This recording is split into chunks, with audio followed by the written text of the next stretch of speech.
자체 생산이 가능했던 무기요. 아 그거 진짜 격렬하게 싸워서 무기가 다 소진됐다는 판단이 얘네들이 들면 밥을 안 줬어요. 무기 생산한다고. 이것만 들면 용역들이 환장을 했습니다. 아 제발 제발 이건 방패도 소용없잖아. 방패 맞으면 팍막 효과가 100배가 됩니다. 아 근데 냄새도 냄새지만 진짜 모기 때문에 똥 먹고 큰 영도모기 울트라 캡숑짱. 우리는 이렇게 긁고 마는데 그 중간 사수대 박선호 동지는요. 야 또 살성이 들어본가 봐. 씻지도 못하지. 손톱도 못 깎았지. 그걸로 긁으니까 막 진물이 질질. 아 예? 근데도 모기향을 안 줬어요. 약도 안 주고. 그 저는 무슨 일이 있었냐면 그 밥을 올리고 내리려면은 그 중간에 있는 사수대들하고 사인이 잘 맞아야 돼요. 그 만약에 빈 그릇을 이렇게 내릴 때 이렇게 밑에서 이렇게 잡아서 이렇게 조금씩 내려줘야 되는데 제가 어떤 날 이걸 사수대가 안 보고 있을 때 빈 그릇을 매달아 버린 거예요. 그러니까 이게 높이가 있으니까 쫙 내려가 버려. 바로 밑에 보니까 황인하 동지가 서 있는 거 그거 맞으면 직사 아닙니까 그지?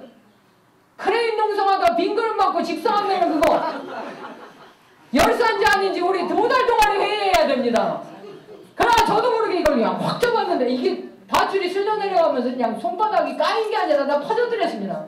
영어는 막 뿅하다 보였어요.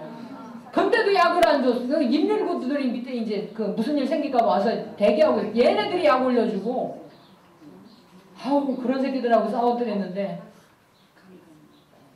용역들 투입하는 게 여의차라니까 그 다음에는 공권력을 투입을 한다고 실제로 경찰 특공대가 옆에 있는 84호 크레인을 놨습니다.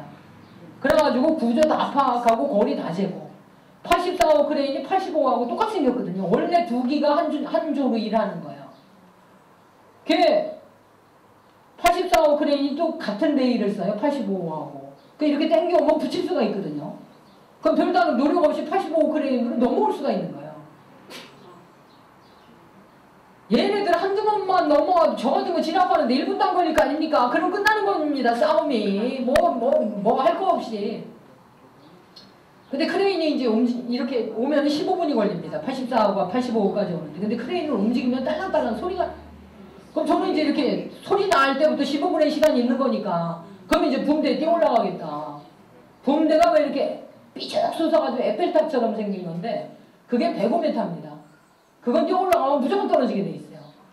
나는 다른 수단이 없잖아, 이제는. 그러면 이제 오면은 올라가겠다. 그래, 이제 그 붕대 밑에 쭈그리고 앉아가지고 밥도 못 먹고 잠도 못 자고 그때는 진짜 10분도 못 잤습니다, 진짜. 그래가 이렇게 붕대 밑에 이렇게 쭈그리고 온다 보니까요. 84호 그래, 이렇게 오는 거예요. 그것도 붕대가 높으니까 제일 먼저 보일 거 아니야, 하늘에. 나는 소리만 기다렸는데 소리가 안 나더라니까? 나는 저 새끼들이 크레인에 소리를 제거했을 거라는 건 상상도 못했더랬습니다. 그래서 보니까 막 이미 사장하고 막 부사장하고 관리자들 나와 있는 거예요. 제가 이제 붕대에 뛰어 올라가는 거 보면서 이제 그 시도는 또 저지됐습니다. 그리고 나서는 이 크레인을 또 바닷가로 끌고 간다고 크레인을 한시도 가만히 안 두고 달달달달 볶았습니다, 이제. 그러니까 이 크레인은 도로가에 있었거든요. 그러니까 진압하면 무슨 사고 생기고 그러면 사람들 시선이 부담스럽잖아. 그러니까 바닷가로 끌고 가서 안 보이는 데 가서 진압을 한다고 실제로 이 85호 크레인에 브레이크 핀 4개를 다 뺀 거예요. 그리고 와이어 루프까지 다 걸어놨습니다. 여러분들 크레인에 브레이크 핀을 빼면 얼마나 위험한지 아십니까? 바람 불면 크레인이 쓰러져요. 근데도 그런 짓을 했다니까? 왜? 무당한테 물어보니까 김진숙이 안 죽는다 그랬디야. 실제로 제가 내려오고 나서 그 CT8호라는 간판이 있었어요. 크레인 간판이. 그걸 떼가지고 무당이 시킨 자리 갖다 파묻었다니까? 크레인을 끌고 가고 싶어서 환장을 했는데 제가 있을 땐 못 끌고 갔잖아요.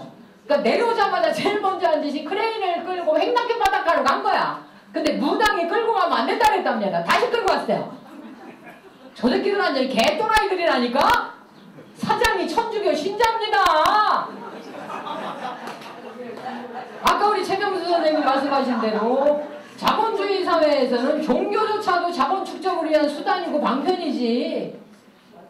쟤네들은 진짜 뭐 365일 죄 짓다가 교회 잠깐 나가지고 빌고 오면 다 사면 되는 거잖아요. 그런 수단으로 종교가 악용된다니까요. 종교재단에서 노동자들 더 심하게 탄압하고 그런 사례들이 비일비재한데요. 어쨌든 한진중공업은 희망버스가 5차까지 오면서 정례고 상황이 마무리가 됐습니다. 마무리가 됐는데 2011년도 대한민국의 인류는 희망버스를 탄 사람과 안 탄 사람으로 나눠집니다. 그 정도로 막강한 영향력을 미쳤던 게 희망버스였더랬어요. 1차 750명, 2차 12,000명.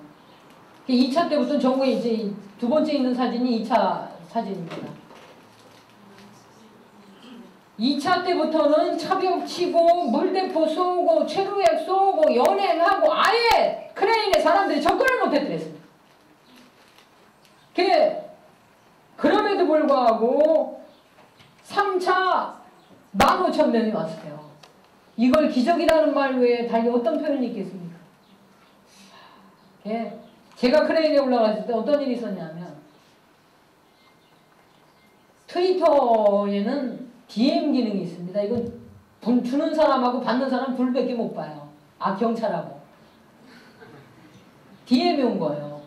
이분은 운동을 하셨던 분 같아요. 그러면서 하시는 말씀이 자기가 이 말을 하기까지 한 달을 고민했다는 거야.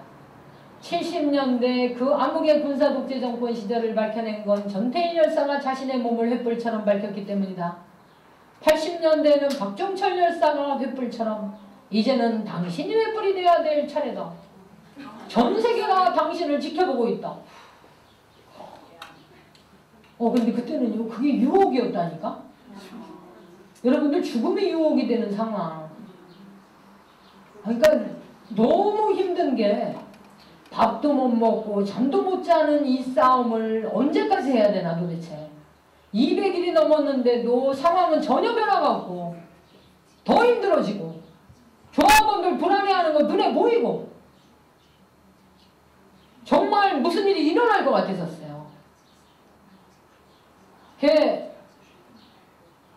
내가 죽어야 이 싸움이 끝나나 보다. 이런 생각이 하루에도 몇 번씩 들어요 진짜. 그럴 때마다 밑에를 이렇게 내려다보면 저녁에 6시만 되면 오셔서 어김없이 배 빼서오늘 하는 분들이 있었어요. 비가 오면 그 젖은 바닥에 엎드려서 간절하게 빌어요. 부디 살아서 내려오십시오. 내가 뭐라고. 그리고 저녁마다 오셔서 미사를 보시던 수녀님 신부님들. 저는 천주교 신자도 아닙니다. 그리고 크레인에 무슨 일만 있으면 쫓아오던 날라리들. 독일에서까지 오셨던 우리 최용수 선생님. 그리고 희망버스도. 어느 날부턴가 그 사람들이 보고 싶었습니다. 크레인에서 사람이 안 보여요. 이렇게 멀리 떨어져서 얼굴도 확인할 수 없는 거리가 아니라 눈을 마주보고 묻고 싶었습니다. 당신은 어떤 마음으로 여기까지 오셨습니까? 어떤 마음이 당신을 여기까지 오게 했습니까? 아마 그때부터였던 것 같아요. 살아야 되겠다고 생각을 했던 게, 살고 싶다는 생각이 들었던 게. 그럼 죽으면 안 되잖아요. 그 일주일을 고민하다 그 사람한테 답장을 보냈어요. 너나 죽으세요. 특히나 쌍용차 같은 경우는 이 형제끼리 다니는 집도 많았는데 거기는 특히나 극단적이었던 게 노동자들끼리 싸우게 만든 거예요. 해고당하지 않은 노동자와 해고된 노동자. 형님은 안 잘렸고 동생은 잘린 거예요. 이 해고당한 노동자들이 어떻게든 살아보겠다고 그 도장 공장에서 77일을 밥도 못 먹고 그때 변기 물 퍼마시면서 싸웠거든요.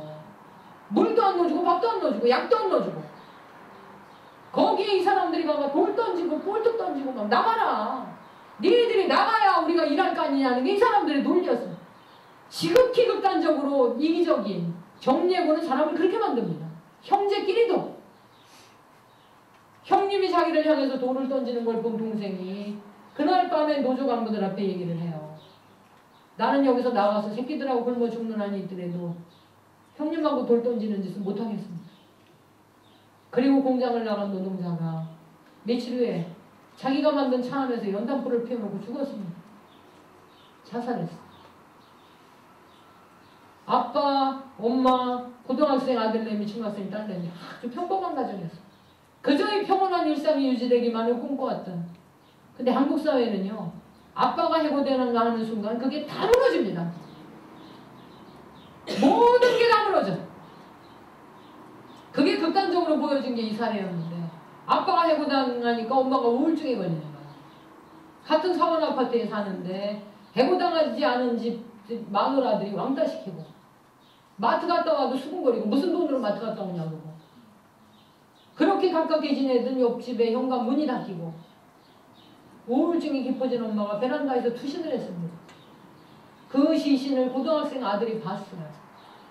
야도 몇 번을 자살을 기도를 합니다. 겨우겨우 치유를 해서 이제 괜찮은가 보다. 근데 그때 당시 아빠가 아침마다 얘네들 밥을 해줬는데 어느 날 아침에 아빠가 안 일어나요.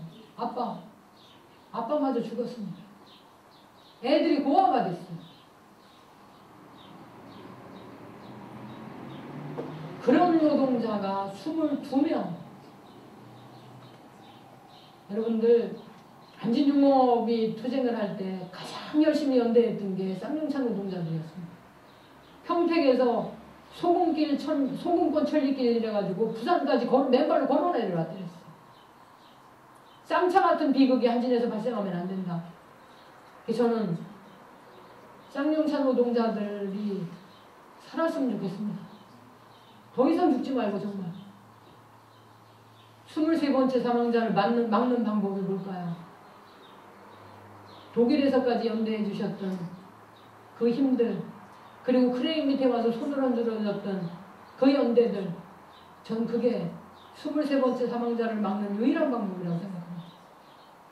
마지막으로 인사드리겠습니다. 저를 크레인에서 살아서 내려오게 해주시고, 우리 조합원들을 1년 만에 집으로 돌아가게 해주셔서 너무너무 고맙습니다. 건강하고 웃으면서 다시 뵙기를 바라겠습니다. 고맙습니다.